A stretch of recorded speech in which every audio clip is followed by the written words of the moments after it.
بسم اللہ الرحمن الرحیم الحمد للہ والصلاة والسلام علی رسول اللہ اما بعد رب اشرح لی صدری ویسر لی امری واحلل عقدۃ من لسانی یفقہوا قولی رب زدنی علما۔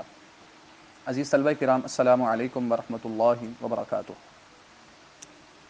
سابقہ سبق میں ہم نے کسی بھی کلمے کا جو وزن ہے اور میزان ہے وہ معلوم کرنے کا طریقہ کار پڑھا تھا کہ ہم کسی بھی کلمے کے اگر اوزان یا اس کی میزان معلوم کرنا چاہتے ہیں تو اس کے لیے سب سے پہلے ہمیں اس کے حروف اصلی معلوم کرنا ہوں گے، اور اس کے بعد اس کے حروف اصلی کے مطابق فا عین لام یا مزید ایک لام، اور اگر 5 حرفی جو کلمہ ہو تو مزید ایک لام کا اضافہ کریں گے۔ اس کے بعد حروف زائدہ، اور حروف زائدہ کے حوالے سے کیا اصول ہوں گے، تاء افتعال کے حوالے سے کیا ہوں گے، اگر کوئی حرف حذف ہوا ہے تو اس کے بارے میں ہم نے کیا کرنا ہے، اگر کسی کلمے کے اندر موزون کے اندر قلب ہوا ہے، حروف آگے پیچھے ہوئے ہیں تو پھر کیا کرنا ہے۔ اس حوالے سے ساری چیزیں ہمارے سامنے آئیں، اور نتیجہ یہ ہم نے نکالا تھا کہ جس کلمے کا آپ وزن نکالنا چاہتے ہیں اس کا جو وزن ہے وہ موزون کے حرفوں کے مقابلے میں حرفوں کی ترتیب سے کیا جاتا ہے۔ تو اس طریقے سے اس کو ہم نے پڑھا، اور آج یہ چیز آپ کے سامنے بڑی وضاحت کے ساتھ آ چکی ہے کہ جو کلمات ہیں حروف اصلی کے اعتبار سے وہ 3 قسموں کے اندر منقسم ہوتے ہیں۔ پہلی چیز ثلاثی ہے، دوسری رباعی ہے، تیسری خماسی ہے۔ یعنی کچھ کلمات وہ ہوں گے کہ جن کے حروف اصلی 3 ہوں گے، ٹھیک ہے جی، تو ان کو ہم ثلاثی کہیں گے، اور جن کے حروف اصلی 4 ہوں گے ان کو ہم رباعی کہیں گے، اور جن کے حروف اصلی 5 ہوں گے ان کو ہم خماسی کہیں گے۔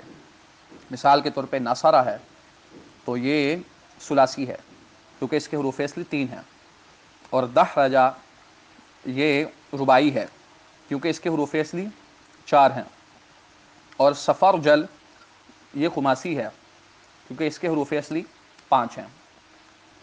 دوسری بات یہ سمجھ لیں کہ جو کلمہ حروف اصلی کے علاوہ حروف زائد اس میں نہیں پائے جا رہے اس کے ساتھ ہم مجرد کا اضافہ کر دیں گے۔ یعنی جس کلمے کے 3 حروف اصلی ہیں اور زائد کوئی حرف نہیں ہے اس کو ہم ثلاثی مجرد کا نام دیں گے، اور جس کلمے کے 4 حروف اصلی ہیں اور زائد کوئی حرف نہیں اسے ہم رباعی مجرد کا نام دیں گے، اور جس کلمے کے 5 حروف اصلی ہیں اور زائد کوئی حرف نہیں اسے ہم خماسی مجرد کا نام دیں گے۔ یہ چیز اب آپ کے سامنے کھل کے واضح ہو جانی چاہیے۔ اور دوسری طرف جس کلمے کے حروف اصلی تو 3 ہیں اور ساتھ میں کچھ زائد حرف بھی ہیں اس کو ہم ثلاثی مزید فی کا نام دے دیں گے، اور جس کلمے کے حروف اصلی 4 ہیں اور ساتھ میں زائد بھی کچھ حروف ہیں اس کو رباعی مزید فی کا نام دے دیں گے، اور جس کلمے کے حروف اصلی 5 ہیں ساتھ میں کچھ زائد حروف بھی آئے ہیں اس کو ہم خماسی مزید فی کا نام دے دیں گے۔ تو یہ معلوم کرنے کے لیے کہ کس کلمے کے کتنے حروف اصلی ہیں، اور اس کے لیے آپ کو وہ ابواب سارے یاد کرنا پڑیں گے کہ ثلاثی مجرد کے 6 باب استعمال ہوتے ہیں، مزید فی کے 14 باب استعمال ہوتے ہیں، رباعی مجرد کا 1 باب استعمال ہوتا ہے، رباعی مزید فی کے 3 باب استعمال ہوتے ہیں۔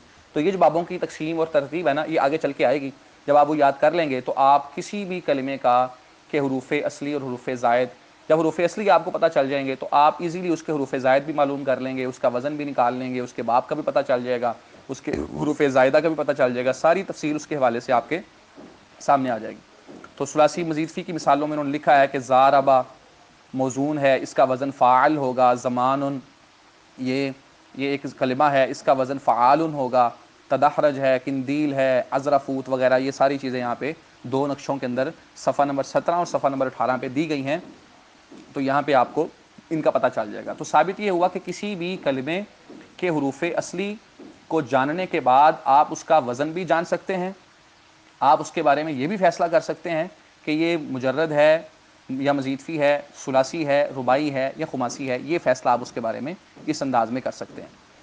اب آخری سوال یہ پیدا ہوتا ہے کہ کسی بھی کلمے کا جب ہم وزن نکالتے ہیں تو وزن نکالنے کا ہمیں فائدہ کیا ہوتا ہے؟ تو اس کا جواب وہ دیتے ہیں کہ جب آپ کسی بھی کلمے کا وزن نکالتے ہیں نا تو اس سے آپ کو پتہ چلتا ہے کہ یہ ثلاثی کی کیٹیگری میں جائے گا، رباعی کی کیٹیگری میں جائے گا، خماسی میں جائے گا، ٹھیک ہے نا جی. یہ سب سے پہلے آپ کو فائدہ ہوتا ہے. تو کتاب کو اگر آپ دیکھیں گے تو میزان صرفی کے فوائد کے ضمن میں لکھا گیا ہے کہ میزان صرفی کے فوائد درج ذیل ہیں. پہلا فائدہ اسماء کے ثلاثی، رباعی اور خماسی ہونے اور افعال کے ثلاثی یا رباعی ہونے کے بارے میں آپ کو علم ہو جائے گا. یہاں پہ اس سے یہ بات سمجھ آ رہی ہے، وہ بھی سمجھ لیں ساتھ میں، کہ جو اسم ہوتے ہیں وہ خماسی تک جاتے ہیں، لیکن جو فعل ہوتے ہیں وہ خماسی پہ نہیں جاتے، وہ رباعی تک ختم ہو جاتے ہیں. فعل یا ثلاثی ہوگا یا رباعی ہوگا، جبکہ جو اسم ہے یہ ثلاثی رباعی ہونے کے ساتھ ساتھ خماسی بھی ہو سکتا ہے. تو پہلی بات یہ سمجھ آئی کہ آپ کو کسی بھی کلمے کا ثلاثی، رباعی یا خماسی ہونے کا پتہ چلے گا کس طریقے سے؟ کسی بھی کلمے کا وزن جاننے سے. دوسرا فائدہ یہ ہے کہ جب آپ کسی کلمے کا وزن جانیں گے تو آپ کو سمجھ آئے گی کہ اس کے حروف اصلی کون سے ہیں، اس کے حروف زائدہ کون سے ہیں. ٹھیک ہے. اور تیسرا فائدہ یہ ہوگا کہ آپ کو یہ بھی سمجھ آ جائے گی کہ کلمے سے کوئی حرف حذف ہوا ہے کہ نہیں ہوا. یعنی کوئی بھی کلمہ اس کی آپ جو ہے وہ گہرائی تک اسی وقت جا سکیں گے جب آپ اس کا وزن معلوم کریں گے، اور وزن معلوم کرنے سے ہی اس کے بارے میں جو اہم ترین معلومات ہیں وہ آپ تک پہنچیں گی. تو یہ یہاں پہ چیزیں ذکر ہوئی ہیں. آپ سوالات کو دیکھیں. میزان صرفی سے کیا مراد ہے بیان کریں. ٹھیک ہے جی. شروع کے اندر اس حوالے سے بتایا گیا ہے کہ میزان صرفی سے مراد کیا ہے. یہ سوال آپ نے لکھنا ہے، نوٹ کرنا ہے. بنیادی میزان کتنے حروف پر مشتمل ہوتے ہیں؟ 3 حروف پر مشتمل ہوتے ہیں، فا عین لام. خماسی مجرد کا وزن کتنے اور کون سے حروف پہ آتا ہے؟ 5 حروف پہ آتا ہے، اور فا عین اور 3 لام آگے آئیں گے. میزان صرفی کے فوائد ابھی بیان ہوئے ہیں. کلمے میں کوئی حرف کب اصلی ہوگا اور کب زائد؟ جب وہ فا عین لام کے وزن پہ آئے گا تب اصلی ہوگا، جب وہ اس کے وزن پہ نہیں آئے گا تو زائد ہوگا. مثالیں دے دیں آپ اس میں سے نکال کے. اور درج ذیل افعال کا وزن معلوم کریں. کچھ افعال نیچے دیے گئے ہیں، جیسے یستنصرون ہے، یقاتلنا ہے، دعو ہے، رمت ہے، لا اسمع ہے، بعتو ہے، لیسمع، حاسب، لا تحاسب، لینصرنان میں. اس کا وزن معلوم کرنے کا کہا گیا ہے. اب دیکھیں یستنصرون، پہلے تو سب سے پہلے اس کے آپ حروف اصلی معلوم کریں. وہ آپ کے سامنے آ جائیں گے کہ نون، صاد اور را ہے. نون، صاد، را کی جگہ فا عین لام لکھ دیں. لکھنے کے بعد پیچھے آگے جتنے حروف جس طرح بیان کیے گئے ہیں ان سب کو ویسے ہی نیچے اتار لیں. ٹھیک ہے نا جی. تو یس تفعلون اس کا وزن نکل آئے گا. ایسے ہی یقاتلنا ہے، اس کے حروف اصلی پہلے نکالیں، قاف تا لام، قتل. اس کے بعد قاف تا لام کو لکھ کر باقی حروف جیسے جیسے جہاں جہاں لکھے گئے ہیں جن حرکات کے ساتھ آئے ہیں ان کو ویسے نیچے اتار لیں. تو یفاعلنا وزن نکل آئے گا اس کا. اب دعو آپ کے سامنے ہے. اب یہاں پہ کیا ہوا ہے؟ یہاں پہ دعو جو ہے یہ اس کا جو وزن اگر آپ نکالیں گے تو اس میں ایک بات صرف آپ ذہن میں رکھ لیں کہ اس کا جو لام کلمہ ہے وہ حذف ہوا ہے. اصل میں یہ تھا دعاو، یعنی فعلو تھا. لام حذف ہوا ہے تو ہم یہاں بھی لام کو حذف کر دیں گے. باقی دال کی جگہ فا آ جائے گا، عین کی جگہ عین آ جائے گا، فاعو. اور واو کی جگہ جو واو ہے وہ واو ویسے ہی آ جائے گا. تو وزن نکلے گا فاعو، دعو بر وزن فاعو. اب آپ کو سمجھ آ جائے گی کہ اس کا لام کلمہ حذف ہے. اور رمت جو ہے، رمت یہاں پہ بھی ایسا ہی ہوا ہے. لام کلمہ جو یا تھا وہ حذف ہے. ٹھیک ہے نا. تو اس کا وزن آئے گا فعت، فعلت، رمایت تھا اصل میں. یہ جو تھوڑی سی حذف وغیرہ والی بات ہے نا، یہ آگے چل کے آپ جب کلمات کی اصل اور تعلیل اور قواعد پڑھیں گے تو وہاں آپ کو سمجھ آ جائے گی. اتنی بات موقع پہ سمجھ لیں آپ. لا اسمع، لا افعل. بعتو، اب بعتو میں عین کلمہ حذف ہے. ٹھیک ہے نا جی. اصل میں تھا بیعتو، بیعتو سے